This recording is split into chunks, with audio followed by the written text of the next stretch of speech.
வான்முகில் வளாதுவைக மணிவரம் சுரக்க மன்னன் கோன்மறை அரசைக குறைவினார் உயிர்கள் வாழ்க நான் மறையரங்கள் ஓங்குக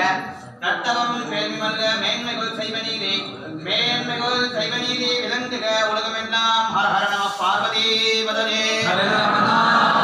நாடுடைய சிவனே போற்றி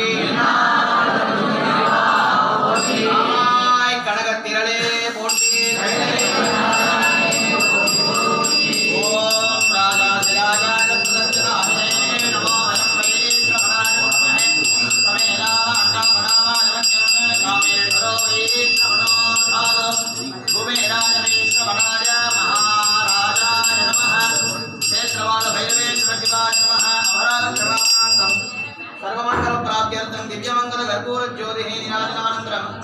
अर्घ्यभार्मणीयं समर्पयामि लोकाः समस्ताः सुखिनो भवन्तु।